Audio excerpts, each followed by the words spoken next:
Hello students. आज का lecture है इलेक्ट्रोमैग्नेटिक इंडक्शन के ऊपर, जिसके अंदर हम इलेक्ट्रोमैग्नेटिक इंडक्शन के दो बड़े ही इंपॉर्टेंट लॉज क्लियर करने वाले हैं, Faraday law and Lenz law. Students, आज की क्लास बहुत ही इंटरेस्टिंग होने वाली है, जिसके अंदर हम कंसेप्चुअल क्वेश्चंस के ऊपर भी फोकस करेंगे। जो आपके एनसीईआरटी के अंदर चैप्टर 6 की एनसीईआरटी का फर्स्ट जो क्वेश्चन है उसमें 5 से 6 उसके सब क्वेश्चंस हैं, जिसके अंदर आपको Faraday law and Lenz law की जरूरत पड़ने वाली है। स्टार्ट करते हैं फैराडे लॉ से। फैराडे लॉ बेसिकली रिलेट करता है दो फिजिकल क्वांटिटीज को। First of all, induced EMF, that is our chapter electromagnetic induction. मैंने आपको कल की जो क्लास थी जिसके अंदर हमने मैग्नेटिक फ्लक्स के बारे में बताया है, उसमें भी बताया था आपको कि कैसे हम पहले चैप्टर और दूसरे चैप्टर के अंदर ओनली इलेक्ट्रिक फील्ड के बारे में पढ़ते थे।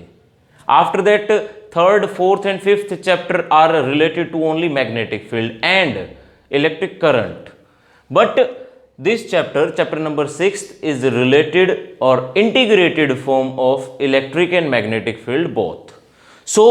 मैग्नेटिक फील्ड के चेंज होने से एक फैराडे लॉ के ऊपर आपको पहले कुछ एक एग्जांपल्स लेके मैं आपको समझाता हूं। जैसे कि एक कॉइल है, कॉइल लिंक्ड है एक गैल्वेनोमीटर से, और इस galvanometer is used to detect the direction of current.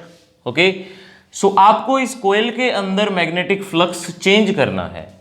Coil के अंदर मैग्नेटिक फ्लक्स चेंज करने के लिए आप क्या करें, मैग्नेटिक फील्ड जो कि एक बार मैग्नेट की हेल्प से हम यहां पे इंट्रोड्यूस करवाएंगे। Let us consider this is north pole and this is south pole. Students, north and south have their own magnetic field, as magnetic field leaves from north pole and enters to the south pole. यहां पे 3 points हैं। Let us consider the magnet is remain and it's on place। अगर इस bar magnet को आप इसी position पे रखा रहने दें तो क्या गैल्वेनोमीटर डिफ्लेक्शन शो करेगा? बिल्कुल नहीं करेगा। गैल्वेनोमीटर को आप इसके पास लेके आए तो डिफ्लेक्शन शो करेगा? बिल्कुल शो करेगा।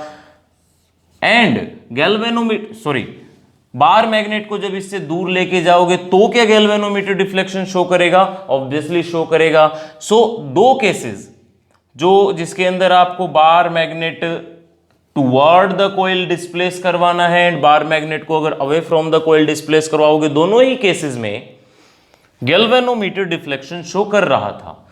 ये जो फैराडे ने इलेक्ट्रोमैग्नेटिक इंडक्शन को डेवलप करने की शुरुआत करी थी वो कोइंसिडेंटली हुई थी, जिसके अंदर फैराडे ने बेसिकली किसी और एक्सपेरिमेंट से फ्रस्ट्रेट होकर एक मैग्नेट को, बार मैग्नेट को तो इस तरह से फेंक के मारा था। एक कोइल भी वहां पे कोइंसिडेंटली रखी हुई थी। जब फेंक के मारा तो गैल्वेनोमीटर ने डिफ्लेक्शन शो किया। आफ्टर दैट फैराडे ने बार बार यही एक्सपेरिमेंट, यही जो एक्टिविटी थी वो करनी स्टार्ट कर दी। और जब 2-3 बार इस एक्टिविटी का परफॉर्मेंस गैल्वेनोमीटर की डिफ्लेक्शन आया तो आफ्टर दैट इसने कंक्लूजन निकाला कि जब मैं मैग्नेटिक फील्ड को चेंज कर रहा हूं, मैग्नेट को यहां पे रखो, कोई एक्टिविटी नहीं होगी गैल्वेनोमीटर के अंदर। But whenever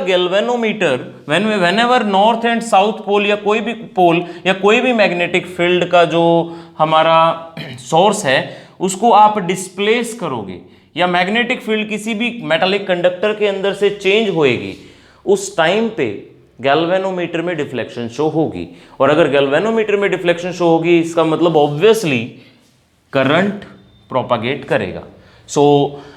north pole, south pole, it doesn't matter, सिर्फ हमें एक सोर्स ऑफ मैग्नेटिक फील्ड चाहिए, वो कोई भी हो सकता है। अर्थ्स मैग्नेटिक फील्ड भी हो सकती है।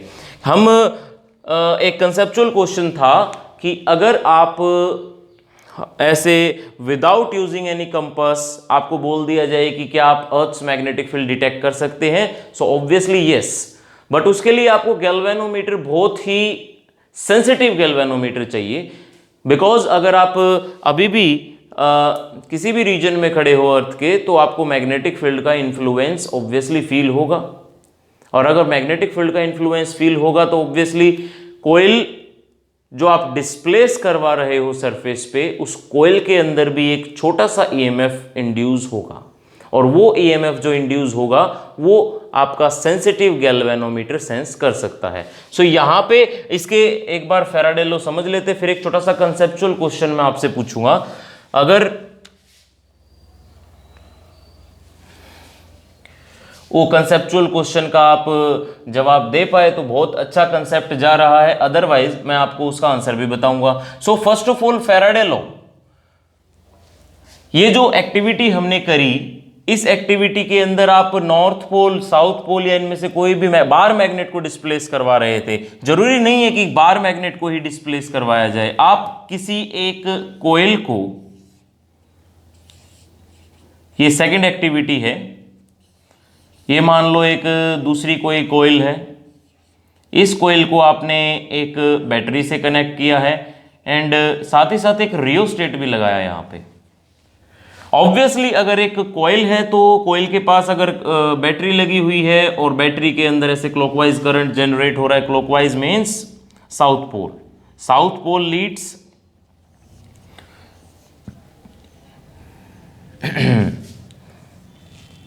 This type of magnetic field, this is north, this is south. So अगर मैं रियोस्टेट का रेजिस्टेंस इंक्रीज करता हूं तो करंट डिक्रीज होगा, करंट डिक्रीज होगा तो यहां पे भी पोल स्ट्रेंथ वो भी डिक्रीज होगी, और अगर पोल स्ट्रेंथ डिक्रीज होगी तो ये मैग्नेटिक फील्ड लाइंस, इनका भी धीरे धीरे स्ट्रेंथ डिक्रीज होती जाएगी, इंटेंसिटी डिक्रीज होती जाएगी। So magnetic field line captured by this coil is called flux.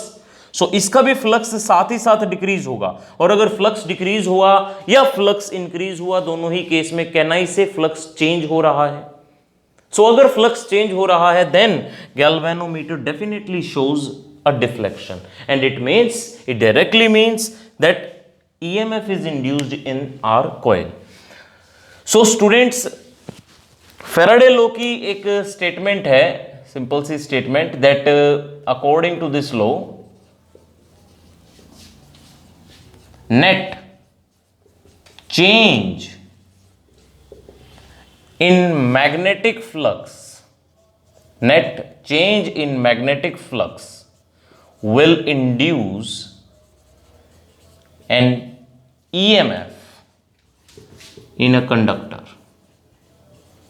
Conductor कह लो या एक्टिविटी के अंदर हमने कोयल यूज कर रखी है, कोयल भी कह सकते हो।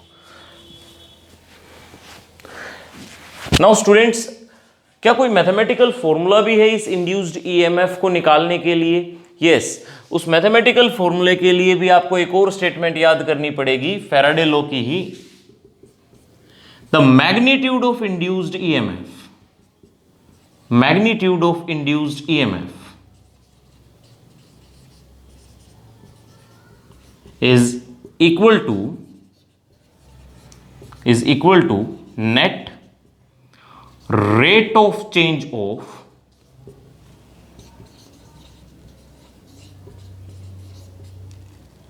Magnetic flux. यहां पे हमने रेट ऑफ चेंज दैट्स इसलिए यूज किया है बिकॉज अगर आपको किसी भी चीज का चेंज, किसी भी फिजिकल क्वांटिटी का चेंज मेजर करना है तो ऑब्वियसली आप टाइम के साथ ही मेजर कर रहे हो। हाँ, जैसे कि वेलोसिटी कैसे निकालते हैं? Change in displacement, but formula क्या है? Rate of change of displacement. Acceleration कैसे निकालते हैं? Change in velocity, but formula क्या है? Rate of change of velocity.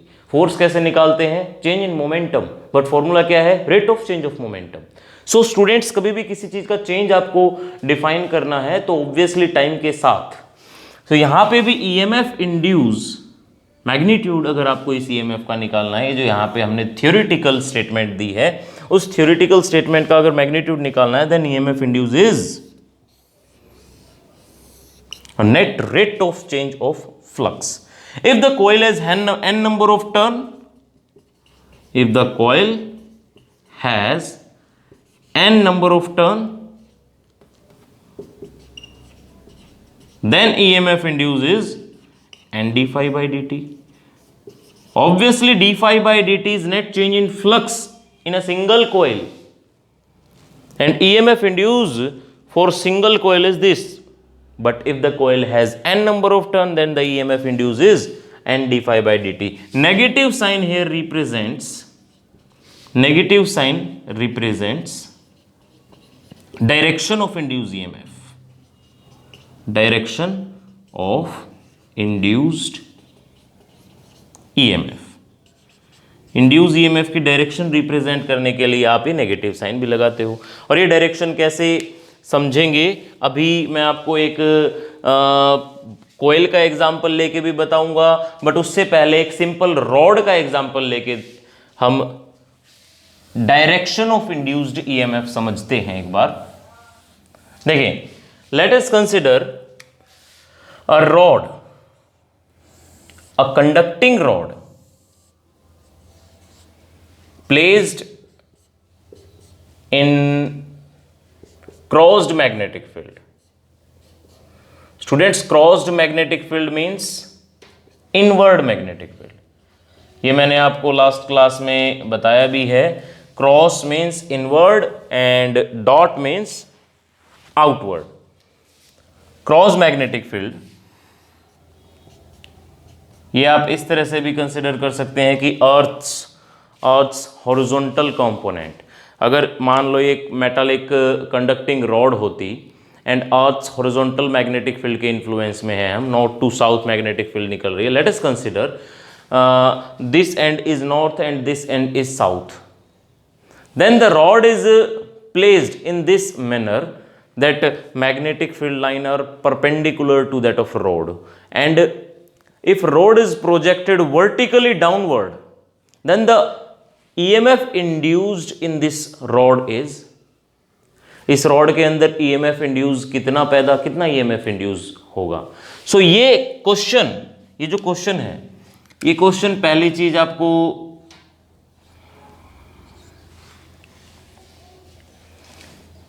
ए को जो रोड है हमारी v की वेलोसिटी से इस डायरेक्शन में है ना, this is the road, velocity of the road is downward.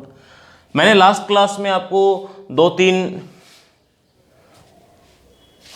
तरीके बताए थे जिसकी हेल्प से हम direction of force experienced bye these electrons वो निकाल सकते हैं हम। Direction of force experienced by these electrons by right hand thumb rule, by Fleming left hand rule, or by simply cross product, because force experienced by any charge particle in magnetic field is V cross B. So cross product, this cross product, resultant of this cross product is force. V cross B gives direction of force. And simply C for central finger, C for current, and current means flow of electron या force on electron या motion of electron is downward. F for forefinger, F for field is inward, then thumb will represent toward this side. But remind that for negative charge particles ये जो rules हैं इनको आपको उल्टा consider करना पड़ता है। ये जो रूल है, thumb represent direction of force, magnetic force, ये फॉर पॉजिटिव चार्ज है। बट अगर इलेक्ट्रॉन्स आ जाए या नेगेटिव चार्ज आ जाए तो आप इस फोर्स का उल्टा कंसिडर करोगे। फोर्स इसके ऊपर अगर पॉजिटिव होते तो इस डायरेक्शन में लगता, बट नेगेटिव है, सो दैट्स व्हाई इस डायरेक्शन में फोर्स लगेगा ऑब्वियसली। ओके, पॉजिटिव रॉड के अंदर ऐसा नहीं है कि पॉजिटिव चार्ज नहीं होते, नेगेटिव चार्ज ही होते हैं, है ना। किसी भी कंडक्टर के अंदर नेट रिजल्टेंट चार्ज 0 होता है। So obviously positive equal to negative, but positive कौन होता है? पॉजिटिव वो एटम होता है, रिजिड एटम। एटम तो बॉन्डेड है ना, सो दैट्स व्हाई वो मोबाइल नहीं है, बट इलेक्ट्रॉन्स आर मोबाइल। और अगर इलेक्ट्रॉन्स मोबाइल हैं तो इस डायरेक्शन में जाने लग जाएंगे, और सारे इलेक्ट्रॉन्स अगर इस डायरेक्शन में जाने लग जाएंगे तो क्या मैं कह सकता हूं इस डायरेक्शन पे बहुत सारा नेगेटिव चार्ज अकोमुलेट हो जाएगा, एंड इस पोर्शन पे positive. So there is a potential difference generated into the rod, और वो potential difference के कारण एक इलेक्ट्रिक फील्ड जनरेट होगी। This is the electric field. Okay, ये जो इलेक्ट्रिक फील्ड जनरेट हो रही है ये इलेक्ट्रॉन्स के ऊपर किस डायरेक्शन में फोर्स अप्लाई करेगी? इस डायरेक्शन में फोर्स अप्लाई करेगी। This is the electric force. और जो मोबाइल इलेक्ट्रॉन्स थे उनके ऊपर इस डायरेक्शन में फोर्स ऑब्वियसली पहले से ही लग रहा था, है ना। Net resultant force on the mobile charge carriers is along left hand side, but due to induced electric field the resultant force on that electrons is on remaining electrons। देखो जो magnetic force है और जो electric force है ये आपको ये समझना पड़ेगा। मोबाइल इलेक्ट्रॉन्स जो हैं वो उस डायरेक्शन में अकोमुलेट होने स्टार्ट हो जाएंगे, बट जो रिमेनिंग इलेक्ट्रॉन्स हैं उनके ऊपर इस डायरेक्शन में फोर्स लगना स्टार्ट हो जाएगा, जिसको हम इंड्यूस्ड ईएमएफ कहते हैं। ओके, नाउ क्वेश्चन ये था, मैंने आपको शुरू में बोला था कि एक क्वेश्चन पुट करेंगे। क्वेश्चन ये था, मैंने कंसेप्ट आपको समझा दिया है। अब क्वेश्चन के ऊपर जाते हैं कि मैग्नेटिक फोर्स सिर्फ मूविंग चार्ज पार्टिकल पे लगता है ना। मैंने अभी जो एक्टिविटी आपको सिखाई उस एक्टिविटी के अंदर हमने क्या किया था, ध्यान दें। यहां पे गैल्वेनोमीटर था, यहां पे एक अपना बार मैग्नेट था। इस बार मैग्नेट के कारण क्या हो रहा था, मैग्नेटिक फील्ड में चेंज आ रहा था। उस चेंजिंग मैग्नेटिक फील्ड ने क्या किया था, चेंजिंग मैग्नेटिक फील्ड ने क्या किया था, ईएमएफ इंड्यूस किया था, है ना। ईएमएफ इंड्यूस किया था मींस करंट इंड्यूस किया था। और करंट इंड्यूस होने का कारण क्या है, इलेक्ट्रॉन की मोशन। करंट इंड्यूस होने का कारण क्या है, इलेक्ट्रॉन की motion. But initially the electron is at rest. Initially तो यहां पे कोई गैल्वेनोमीटर ने डिफ्लेक्शन नहीं शो कर रही थी ना। Initially, if the electron is at rest and magnetic forces directly depend on velocity, then ये जो changing magnetic field थी उसने उन रेस्ट पे रखे हुए इलेक्ट्रॉन्स पे फोर्स कैसे लगाया। क्वेश्चन ये है, दोबारा से सुनो।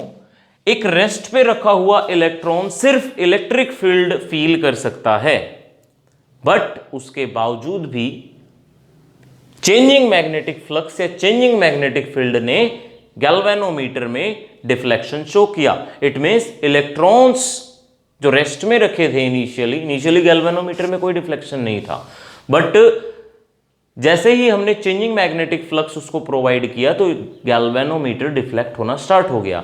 और अगर गैल्वेनोमीटर डिफ्लेक्ट होना स्टार्ट हो गया तो देन इट मींस जो रेस्ट पे रखे हुए थे इलेक्ट्रॉन वो अफेक्ट हुए हैं, वो वाइब्रेट हुए हैं, एक यूनी डायरेक्शनल मोशन मिला है उनको। तो वो मोशन क्यों मिला, मैग्नेटिक फील्ड तो सिर्फ और सिर्फ क्या पैदा कर सकती है, फोर्स पैदा कर सकती है। किसके ऊपर, मूविंग चार्ज के ऊपर। यहां पे कोई मूविंग चार्ज नहीं था, उसके बावजूद भी मैग्नेटिक फील्ड ने उसके ऊपर फोर्स लगाया। क्यों लगाया, सो इस एग्जाम्पल से आप समझ सकते हो कि कोई भी मैग्नेटिक फील्ड चार्ज के ऊपर फोर्स नहीं लगा रही, ना लगा सकती और ना ही इस सिचुएशन में लगा रही। तो ऐसा क्या है जो इसके अंदर करंट पैदा कर रहा है, वो है इलेक्ट्रिक फील्ड।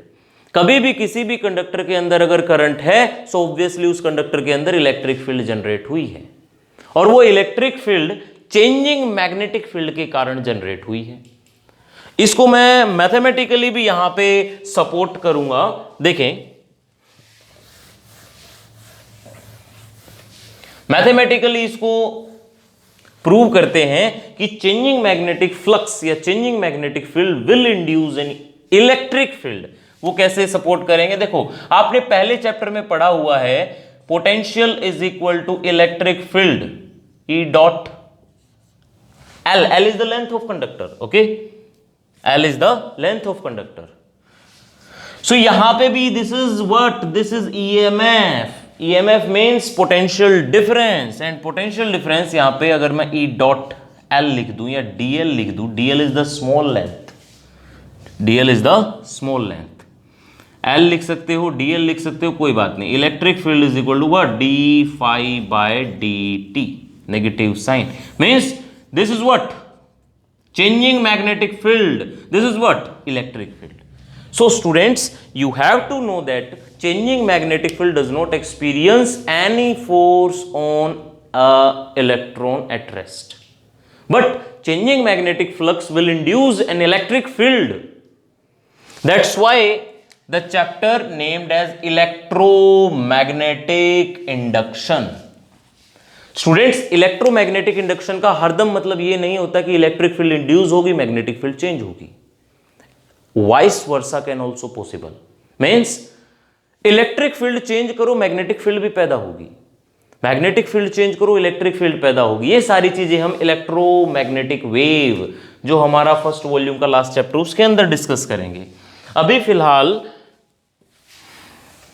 और ये इक्वेशन आप देख रहे हो, ये मैक्सवेल्स इक्वेशन है। आपको ये सभी चीजें अभी नहीं पढ़नी है, सिर्फ बेसिक्स था, दैट्स व्हाई मैंने आपको यहाँ पे ये एक्सप्लेन किया है।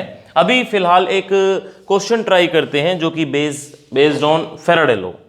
एक question, students, a rectangular coil और स्क्वेयर, रेक्टेंगुलर कॉइल रहने देते हैं, square loop of side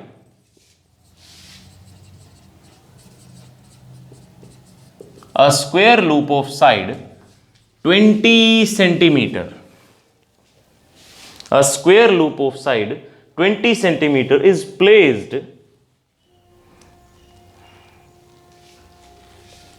in a magnetic field, is placed in a region of magnetic field, magnetic field कितनी, 0.1 Tesla, Tesla is the SI unit of magnetic field,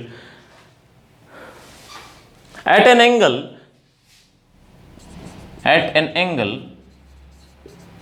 30 degree with the plane, at an angle with the 30 degree with the plane of square loop. Magnetic field 0.1 Tesla है initially, and after that the magnetic field is suddenly changes to 0 in time 0.8 second. The magnetic field makes suddenly decreases to 0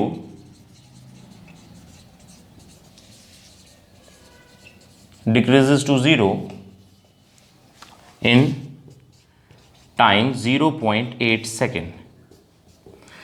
If the loop has resistance 0.5 ohm, then what is the induced EMF and current in the loop? ये question है, Faraday law पे based एक छोटा सा question. देखिए, आपको magnitude निकालना है। First of all induced EMF का मैग्नीट्यूड निकालना है। Okay, magnitude of induced EMF.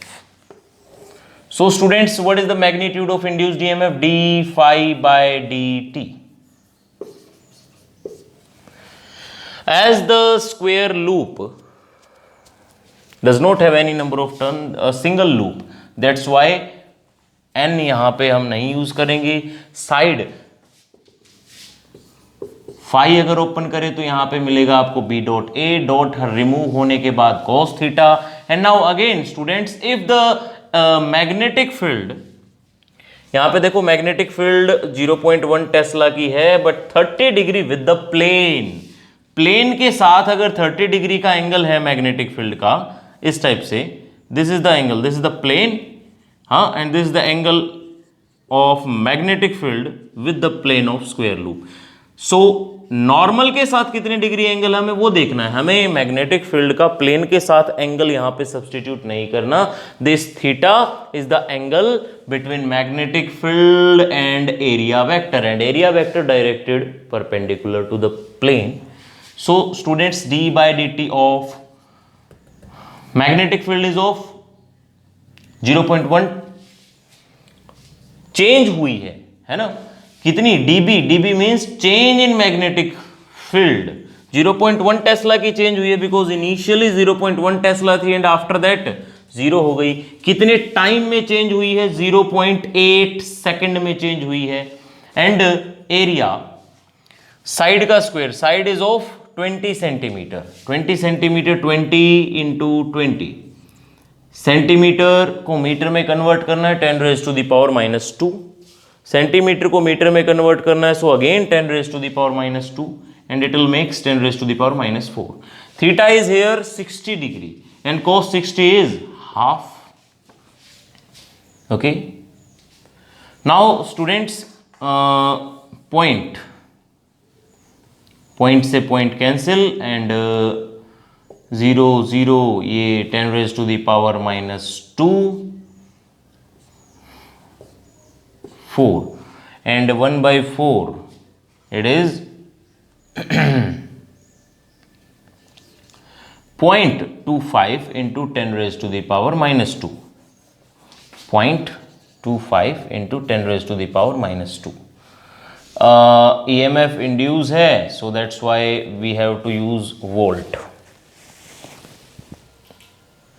So students, इस टाइप के क्वेश्चन आपको EMF इंड्यूस में मैग्नीट्यूड के ऊपर पूछे जाते हैं। डायरेक्शन के ऊपर भी क्वेश्चन हम एक रखेंगे, but after describing Lenz law, because direction of induce EMF specially length ने डिस्क्राइब की थी।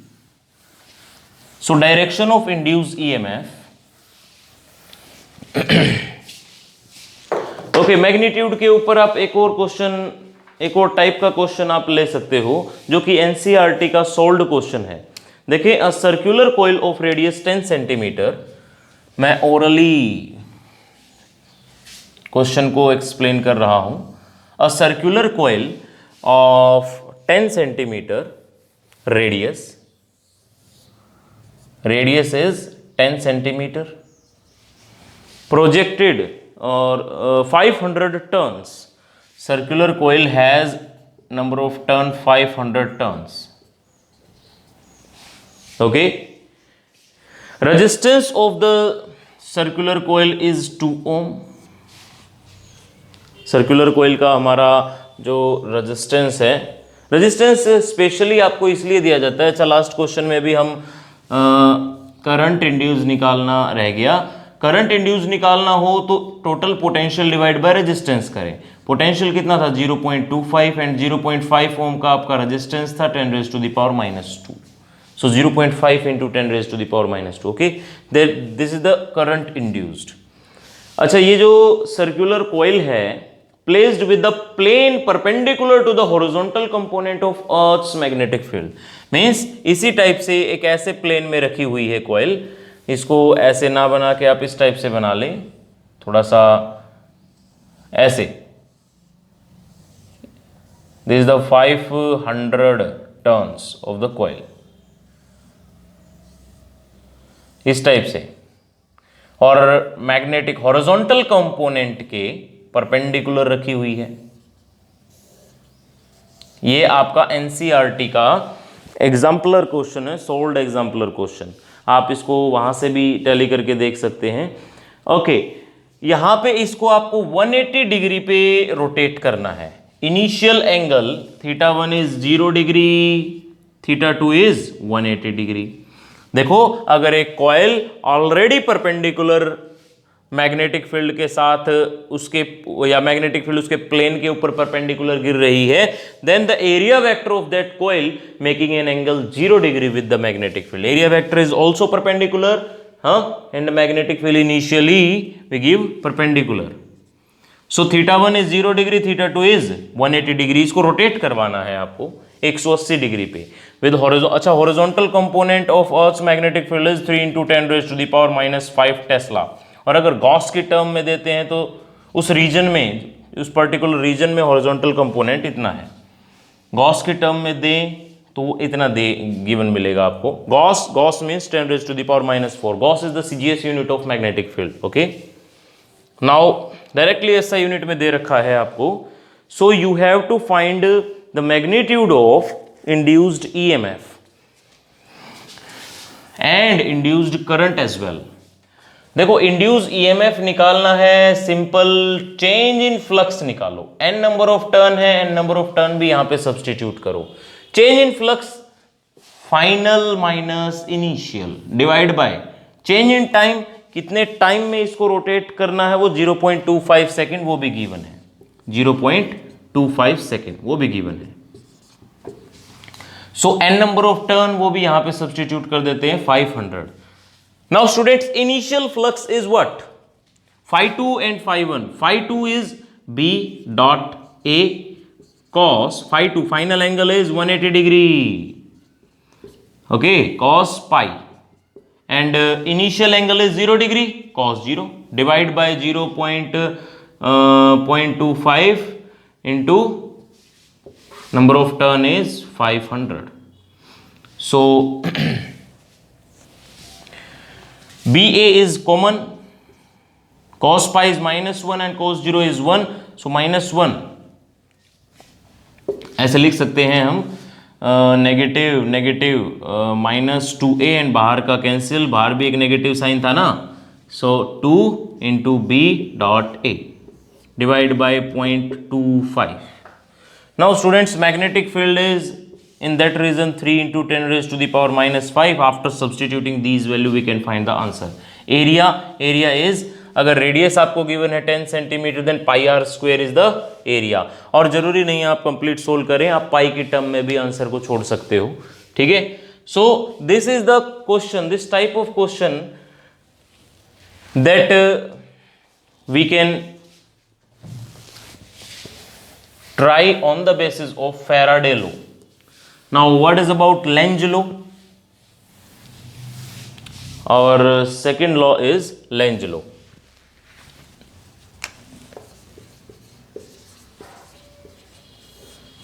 So आपने EMF इंड्यूस जो आपने मैथमेटिकल एक्सप्रेशन देखा अभी, उसमें जो नेगेटिव साइन यूज हो रखा था, इस नेगेटिव साइन का एक अलग से फिजिकल सिग्निफिकेंस है, और वो फिजिकल सिग्निफिकेंस आपको लेंज ने डिस्क्राइब किया. क्या कि देखो, एक सिंगल कॉइल कंसिडर करके देखते हैं. सिंगल कॉइल, इस सिंगल कॉइल के पास एक गैल्वेनोमीटर रखा, इसके ऊपर ओनली लेंज लॉ के ऊपर एनसीईआरटी का कंप्लीट फर्स्ट क्वेश्चन डिपेंड करता है. फर्स्ट क्वेश्चन के अंदर 6 पार्ट्स मिलेंगे आपको. तो अगर हम सिंगल कॉइल के ऊपर कंसिडर करके देखें, सेम फोकस करके देखें, नॉर्थ पोल क्लोज लाए थे and similarly same activity perform कर रहे हैं, not for the coil, for a single coil. हमने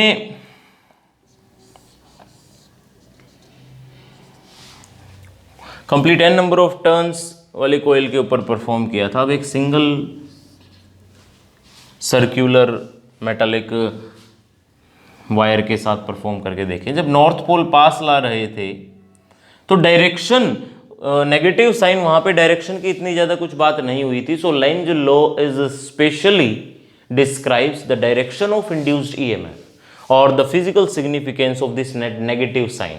मैग्नीट्यूड के बारे में फेराडे ने काफी अच्छे से एक्सप्लेन किया था, बट डायरेक्शन के बारे में लेंज ने एक्सप्लेन किया हुआ है और इसके ऊपर बेस्ड बहुत सारे क्वेश्चन भी हैं.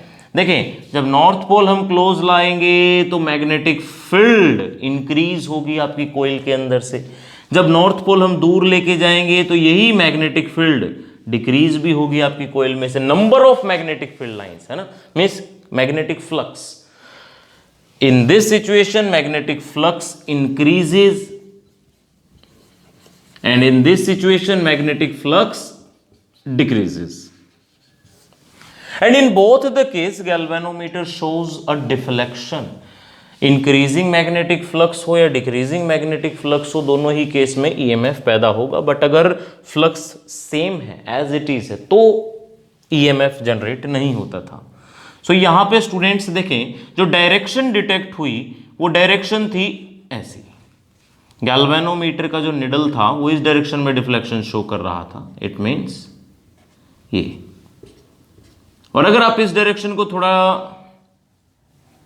अल्फाबेटिकली ड्रॉ करके देखें और सेम अल्फाबेटिकली एक्सप्लेन लेंज ने भी किया था, तो यहां पे आपको एक नॉर्थ पोल बनता हुआ फील होगा. सिमिलरली जब आप इस एक्टिविटी पे जाते हैं तो direction of null deflection reverse हो गई थी.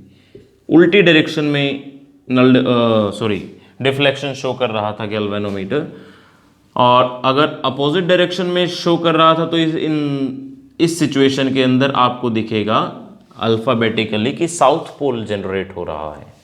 सो दोनों ही केस, एक बार अब डेफिनेशन या फिजिकली हम देख लेते हैं कि दोनों ही केसेस में एक लेंज लॉ की स्टेटमेंट कैसे आप याद कर सकते हो। देखो, जब नॉर्थ पोल पास आ रहा था तो यहां पे नॉर्थ बना, जब नॉर्थ पोल दूर जा रहा था तो यहां पे साउथ बना, और ये साउथ किसके कारण बन रहा है? इंड्यूस्ड ईएमएफ के कारण बन रहा है, means direction of that induced current के कारण बन रहा है। हमने उस डायरेक्शन को ट्रेस किया सिर्फ। एंड दोनों ही केस में देखो, नॉर्थ जब पास आया तो नॉर्थ नॉर्थ रिपल्शन, इसको पास नहीं आने दिया।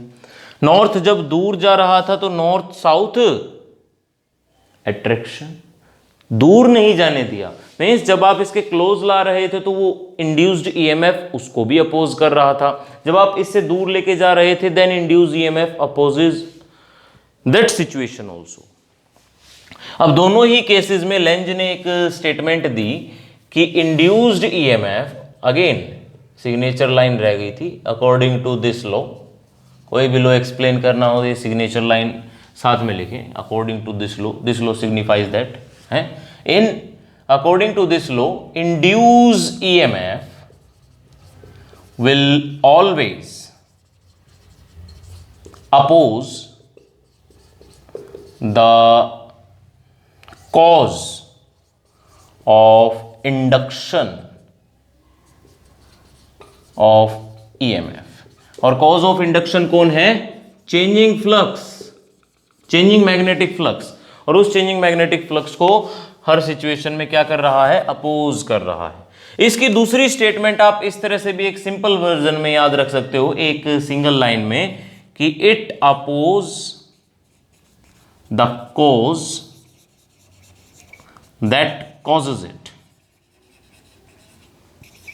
और अगर आप इसके डेप्थ में जाके एक अलग से डेफिनेशन याद रखना चाहते हो तो एक और डेफिनेशन हम बना सकते हैं। पहले इसकी थोड़े सा डेप्थ में चले जाते हैं कि इंड्यूस ईएमएफ क्या परफॉर्म करना चाहता है। देखो, जब नॉर्थ पोल पास आया तो इसने भी अपनी फील्ड नॉर्थ की सिमिलर दिखानी स्टार्ट कर दी। मीन्स जब कोई भी मैग्नेटिक फील्ड इंक्रीज हो रही थी, मैग्नेटिक फ्लक्स इंक्रीज हो रहा था। देखिए, जब नॉर्थ पोल पास आ रहा है तो मैग्नेटिक फ्लक्स इंक्रीज हो रहा है ना, जब नॉर्थ पोल आप इसके पास ला रहे हो तो मैग्नेटिक फ्लक्स इंक्रीज हो रहा है। और अगर मैग्नेटिक फ्लक्स इंक्रीज हो रहा है तो इसने उसको अपोज किया। मैग्नेटिक फ्लक्स इंक्रीज होगा तो इसका मैग्नेटिक फील्ड, ये खुद की मैग्नेटिक फील्ड ऐसी शो करनी स्टार्ट कर देगा जो उस इंक्रीजिंग मैग्नेटिक फील्ड को अपोज कर रही है। और जब मैग्नेटिक फ्लक्स डिक्रीज होता दिख रहा है, डिक्रीज मीन्स देखो, नॉर्थ से जो आ रही थी मैग्नेटिक फील्ड, पहले इसने नॉर्थ बनाया, उस मैग्नेटिक फील्ड को अपोज किया, बट इन सेकेंड सिचुएशन जो मैग्नेटिक फील्ड आ रही थी उसको सपोर्ट करना स्टार्ट कर दिया। साउथ पोल, नॉर्थ से जो फील्ड आ रही थी साउथ उसको कैप्चर करेगा। मीन्स जब मैग्नेटिक फ्लक्स या मैग्नेटिक फील्ड डिक्रीज हो रही है ना क्लॉक कॉइल के अंदर या किसी भी मेटालिक कंडक्टर के अंदर, तो वो कंडक्टर उस डिक्रीजिंग फील्ड को सपोर्ट करेगा। एंड जब इंक्रीज हो रही है तो उसको अपोज करेगा। तो आप इसकी एक और स्टेटमेंट लिख सकते हो कि induced EMF will support the decreasing flux and oppose the increasing flux। इसके ऊपर बेस्ड एक दो क्वेश्चन डिस्कस कर लेते हैं, कंसेप्चुअल क्वेश्चंस। मैथमेटिकल क्वेश्चंस नहीं है लेंज लॉ पे, only conceptual questions. Conceptual question किस टाइप के? Let us consider a region of outward magnetic field, ऐसे आउटवर्ड मैग्नेटिक फील्ड, ओके। और इसके अंदर आपने एक कॉइल रख दी। अब ये मैग्नेटिक फील्ड जो है ना इंक्रीज हो रही है uniformly, increasing uniformly. Then direction of induced EMF is, induced EMF की डायरेक्शन बताओ इसमें अंदर से, कैसे बताओगे? देखो, डॉटेड फील्ड इंक्रीज हो रही है, और इस कोयल का बैक है उस तरफ। अच्छा, एक और कंसेप्चुअल पार्ट है एक कोयल के केस में। अगर आप एक कोयल को जब आपके तरफ फेस है ना, जो फेस आपकी तरफ है कोयल का, अगर आपको क्लॉकवाइज दिख रहा है तो उसका दूसरे वाला face obviously anti clockwise show कर रहा होगा करंट। बिकॉज देखो, ये जो एक कोयल है, मैंने दोनों अपनी फिंगर से उस कोयल का करंट ट्रेस किया, और अगर दोनों फिंगर्स को आप एक तरफ पॉइंट करवाओगे तो अब दोनों फिंगर्स अपोजिट डायरेक्शन में पॉइंट होनी स्टार्ट हो जाएंगे। इट मीन्स अगर एक कोयल का एक एंड क्लॉकवाइज चल रहा है ना, तो वही एंड आप इस तरफ से क्लॉकवाइज देखोगे, बट जब आप इस तरफ आ जाओगे तो वही एंड, वही रोटेशन आपको एंटी क्लॉकवाइज भी फील होगी। इसी से हमें ये समझ में आता है कि कोयल जो है, ये 10th क्लास में ही समझ के आए थे जब हमने सोलेनॉइड किया था, कि एक सोलेनॉइड डाइपोल की तरह ट्रीट करता है। क्यों? क्योंकि एक सिंगल कोयल डाइपोल की तरह ट्रीट करती है। सो स्टूडेंट्स, यहां पे भी ये डॉटेड मैग्नेटिक फील्ड है। डॉटेड मैग्नेटिक फील्ड अगर इंक्रीज हो रही है, तो अभी जो हमने एक लास्ट लाइन लिखी थी, लास्ट स्टेटमेंट लिखी थी कि इंक्रीजिंग फ्लक्स को अपोज करता है। इंक्रीजिंग फ्लक्स को अपोज करता है तो ये क्या बनाएगा? अगर डॉट इंक्रीज हो रहा है तो ये भी तो ऐसा ही फ्लक्स बनाएगा ना, जो डॉट मेंटेन करे, इस कोयल के अंदर से डॉट मेंटेन करे, मींस क्लॉकवाइज। इसको आप इस तरह से भी समझ सकते हो कि अगर डॉट फील्ड है ना, डॉट मतलब बोर्ड के अंदर से बाहर आ रही है, इट मीन्स मैं यहां पे एक अपना हाथ को फील करता हूं कि ये साउथ पोल है, साउथ के अंदर घुसती है ना फील्ड, साउथ के अंदर घुसती है तो ये डॉट है, डॉट बाहर आ रही है फील्ड, ऐसे मान के चला करो। अगर बाहर आ रही है और मैंने बोला ये फील्ड की स्ट्रेंथ इंक्रीज हो रही है, मीन्स मेरा जो साउथ पोल है ना वो अंदर की तरफ जा रहा होगा, ऐसे अंदर की तरफ जा रहा होगा। तो अगर नॉर्थ पोल पास आ रहा था तो नॉर्थ बनाया, ऐसे ही साउथ पोल पास आएगा तो साउथ भी तो बनाएगा। ये समझ में आ रही बात? एक और एग्जांपल लेके देखते हैं कि अगर इसी फील्ड की स्ट्रेंथ में डिक्रीज होगा तो, सेम फील्ड की स्ट्रेंथ में डिक्रीज होगा तो ऑब्वियसली अभी तो वो समझ गए आप। बट अगर क्रॉस फील्ड की स्ट्रेंथ में डिक्रीज हो रहा होगा तो, ये क्रॉस फील्ड है आपकी bar, cross field means outward, sorry perpendicular inward field, this is outward field, ये इंक्रीज हो रही है, इंक्रीजिंग, यहां पे भी इंक्रीजिंग यूनिफॉर्मली। अब बताओ डायरेक्शन ऑफ इंड्यूस्ड ईएमएफ। इस केस में भी स्टूडेंट्स इस अपने हाथ को फील करो कि नॉर्थ पोल है, क्योंकि नॉर्थ पोल से फिर निकलेगी तो बोर्ड के अंदर जाएगी, और अगर नॉर्थ पोल इंक्रीज हो रहा है देन यहां पे क्या पॉइंट बना देगा? नॉर्थ ही तो बनाएगा, है ना, ऐसे एंटी क्लॉकवाइज। सो यहां से आपको लेंज लॉ का एक क्लॉक रूल भी याद रखना पड़ेगा कि anti clockwise current makes north pole, clockwise current makes south pole. And students, इसके ऊपर बेस्ड प्रैक्टिस के लिए आपको एनसीईआरटी का फर्स्ट क्वेश्चन एक बार कंप्लीट करना होगा। After that you will finally complete the Faraday law and Lenz law both. Next lectures के अंदर इसी के ऊपर बेस्ड और एप्लीकेशंस भी पढ़ेंगे हम। आज के लेक्चर के लिए इतना ही। अगर कोई भी आपको डाउट आ रहा है तो कमेंट सेक्शन में डालें, otherwise thank you for your precious time.